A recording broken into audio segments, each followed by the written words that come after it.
नमस्कार। प्रस्तुत है मनु भंडारी जी द्वारा लिखित लघु कथा अकेली। सोमा बुआ बुढ़िया है, सोमा बुआ परित्यक्ता है, सोमा बुआ अकेली है। सोमा बुआ का जवान बेटा क्या जाता रहा, उनकी जवानी चली गई। पति को पुत्र वियोग का ऐसा सदमा लगा कि वे पत्नी घर-बार तजकर तीर्थवासी हुए और परिवार में कोई ऐसा सदस्य नहीं था जो उनके एकाकीपन को दूर करता। पिछले 20 वर्षों से उनके जीवन की इस एक रास्ता में किसी प्रकार का कोई व्यवधान उपस्थित नहीं हुआ, कोई परिवर्तन नहीं आया। यों हर साल 1 महीने के लिए उनके पति उनके पास आकर रहते थे, पर कभी उन्होंने पति की प्रतीक्षा नहीं की, उनकी राह में आंखें नहीं बिछाई। जब तक पति रहते उनका मन और भी मुरझाया हुआ रहता, क्योंकि पति के स्नेहहीन व्यवहार का अंकुश उनके रोजमर्रा के जीवन की अबाध गति से बहती स्वच्छंद धारा को कुंठित कर देता। उस समय उनका घूमना फिरना, मिलना जुलना बंद हो जाता और सन्यासी जी महाराज से तो ये भी नहीं होता कि 2 मीठे बोल बोलकर सोमा बुआ को एक ऐसा संबल ही पकड़ा दें जिसका आसरा लेकर वे उनके वियोग के 11 महीने काट दें। इस स्थिति में बुआ को अपनी जिंदगी पास पड़ोस वालों के भरोसे ही काटनी पड़ती थी।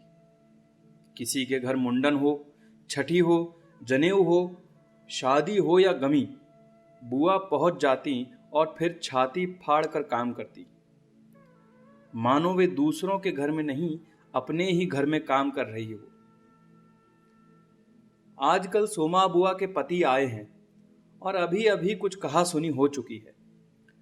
बुआ आंगन में बैठी धूप खा रही है, पास रखी कटोरी से तेल लेकर हाथों में मल रही है और बड़बड़ा रही है।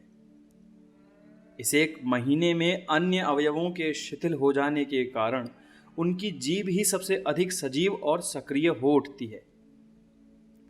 तभी हाथ में एक फटी साड़ी और पापड़ लेकर ऊपर से राधा भाभी उतरती हैं। क्या हो गया बुआ, क्यों बड़बड़ा रही हो?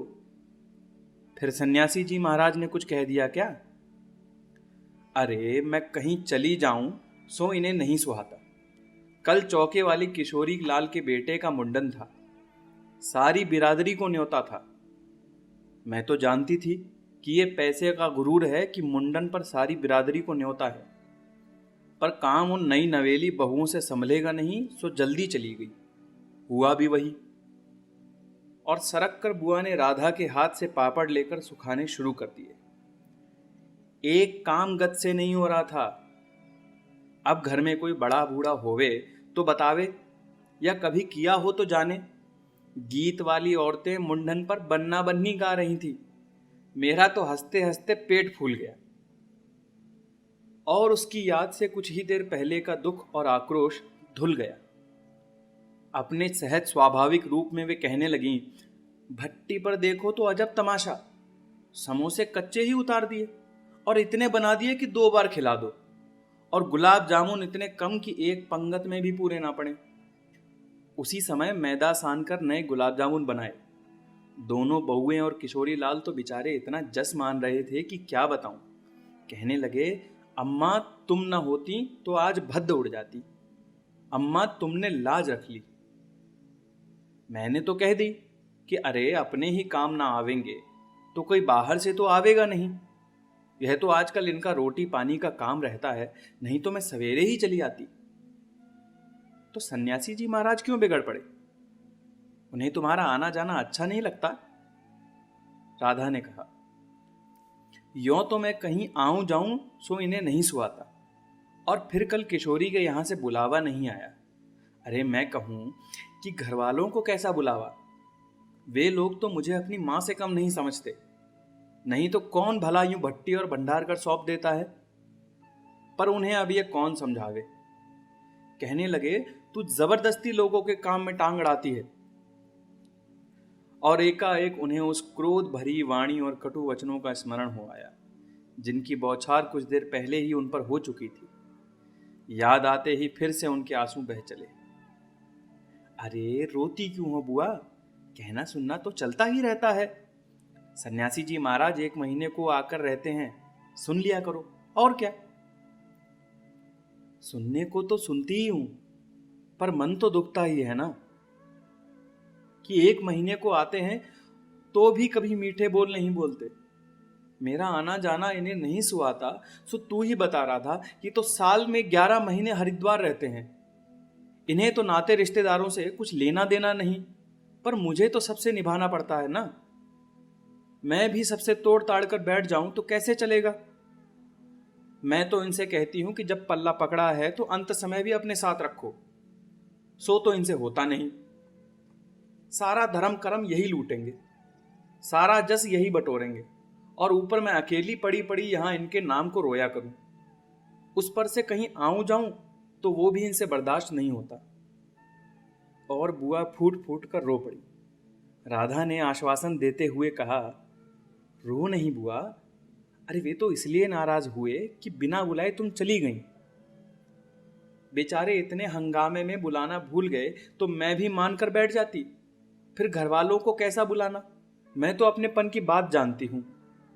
कोई प्रेम नहीं रखे तो 10 बुलावे पर नहीं जाऊं, और प्रेम रखे तो बिना बुलाए भी सिर के बल जाऊं। मेरा अपना हरखू होता और उसके घर काम होता तो क्या मैं बुलावे के भरोसे बैठी रहती। मेरे लिए तो जैसा हरखू वैसा किशोरी ला। आज हरखू नहीं है, इसलिए दूसरों को देख देख कर मन भरमाती रहती हूं। और वे हिचकियां लेने लगी।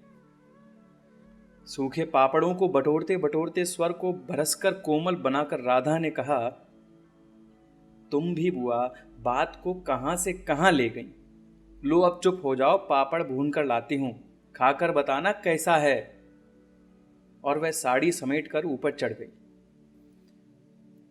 कोई सप्ताह भर बाद बुआ बड़े प्रसन्न मन से आईं और सन्यासी जी से बोली, सुनते हो, देवर जी के ससुराल वालों की किसी लड़की का संबंध भागीरथी जी के यहां हुआ है। वे सब लोग यहीं आकर ब्याह कर रहे हैं। देवर जी के बाद तो उन लोगों से कोई संबंध ही नहीं रहा, फिर भी हैं समधी ही। वे तो तुमको भी बुलाए बिना नहीं मानेंगे। समधी को आखिर कोई कैसे छोड़ सकता है। और बुआ पुलकित होकर हंस पड़ी। सन्यासी जी की मौन उपेक्षा से उनके मन को ठेस तो पहुंची, फिर भी वे प्रसन्न थी। इधर उधर जाकर वे इस विवाह की प्रगति की खबर लेती। आखिर एक दिन वे यह भी सुनाई कि उनके समधी यहां आ गए हैं। जोर शोर से तैयारियां हो रही हैं। सारी बिरादरी को दावत दी जाएगी, खूब रौनक होने वाली है। दोनों पैसे वाले ठहरे। क्या जाने हमारे घर बुलावा आएगा या नहीं। तेवर जी को मरे 25 साल हो गए। उसके बाद से तो कोई संबंध ही नहीं रखा। रखे भी कौन। यह काम तो मर्दों का होता है। मैं तो मर्द वाली होकर भी बेमर्द की हूं। और एक ठंडी सांस उसके दिल से निकल गई। अरे वाह बुआ, तुम्हारा नाम कैसे नहीं हो सकता। तुम तो समधिन ठहरी। संबंध में ना रहे कोई रिश्ता थोड़ी टूट जाता है। दाल पीसती हुई घर की बड़ी बहू बोली। है बुआ, नाम है।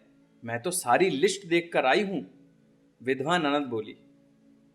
बैठे बैठे एकदम आगे सरक कर बुआ ने बड़े उत्साह से पूछा, तू अपनी आंख से देख कर आई है नाम? नाम तो होना ही चाहिए। पर मैंने सोचा कि क्या जाने आजकल के फैशन में पुराने संबंधियों को बुलाना हो या ना हो। और बुआ बिना 2 पल भी रुके वहां से चल पड़ी। अपने घर जाकर सीधे राधा भाभी के कमरे में चढ़ी। क्यों री राधा, तू तो जानती है कि नए फैशन में लड़की की शादी में क्या दिया जावे है। समधियों का मामला ठहरा, सो भी पैसे वाले। खाली हाथ जाऊंगी तो अच्छा नहीं लगेगा। मैं तो पुराने जमाने की ठहरी। तू ही बता दे क्या दूं। अब कुछ बनाने का समय तो रहा नहीं। 2 दिन बाकी हैं, सो कुछ बना बनाया ही खरीद लाना। क्या देना चाहती हो अम्मा? जेवर, कपड़ा या श्रृंगारदान या कोई चांदी की चीजें? मैं तो कुछ भी नहीं समझूं। जो पास है तुझे लाकर देती हूँ, जो तुझे ठीक समझ आए, बस भद्द नहीं उड़नी चाहिए। अच्छा, देखूं पहले कि रुपए कितने हैं। और वे डगमगाते कदमों से नीचे आईं। 2-3 कपड़ों की गठरियां हटाकर एक छोटा सा बक्सा निकला। उसमें 7 रुपए, कुछ रेजगाड़ी पड़ी थी और एक अंगूठी। बुआ का अनुमान था कि रुपए कुछ ज्यादा होंगे, पर जब 7 ही रुपए निकले तो सोच में पड़ गई। रईस समधियों के घर में इतने से रुपयों से तो बिंदी भी नहीं लगेगी। उनकी नजर अंगूठी पर गई, पर यह उनके मृत पुत्र की एकमात्र निशानी उनके पास रह गई थी। बड़े बड़े आर्थिक संकटों के समय भी वे उस अंगूठी का मोह नहीं छोड़ सकी थी। आज भी एक बार उसे उठाते समय उसका दिल धड़क गया। फिर भी उन्होंने 5 रुपए और अंगूठी आंचल में बांध ली, बक्स को बंद किया और फिर ऊपर चली। पर इस बार उसके मन का उत्साह कुछ ठंडा पड़ गया था और पैरों की गति शिथिल। राधा के पास जाकर बोली, रुपए तो नहीं निकले बहू, आए भी कहां से? मेरे कौन कमाने वाला बैठा है? उस कोठरी का किराया आता है, उसमें से 2 समय की रोटी निकल जाती है जैसे तैसे। और वो रो पड़ी। राधा ने कहा, क्या करूं बुआ, आजकल मेरा हाथ भी तंग है, नहीं तो मैं ही दे देती। अरे, पर तुम देने के चक्कर में क्यों पड़ती हो? आजकल तो लेन देन का रिवाज ही उठ गया है। नहीं रे राधा, समधियों का मामला ठहरा। 25 बरस हो गए हैं, वो भी तो नहीं भूले, और मैं खाली हाथ जाऊं? नहीं नहीं, इससे तो ना ही जाऊं तो अच्छा। तो जाओ ही मत, चलो छुट्टी हुई। इतने लोगों में किसे पता लगेगा कि आई या नहीं? राधा ने सारी समस्या का सीधा सा हल बताते हुए कहा। बड़ा बुरा मानेंगे, सारे शहर के लोग जावेंगे और मैं समधिन होकर नहीं जाऊंगी, तो यही समझेंगे कि देवर जी मरे तो संबंध भी तोड़ लिया। नहीं नहीं, तू ये अंगूठी बेच ही दे। और उन्होंने आंचल की गांठ खोलकर एक पुराने जमाने की अंगूठी राधा के हाथ पर रख दी।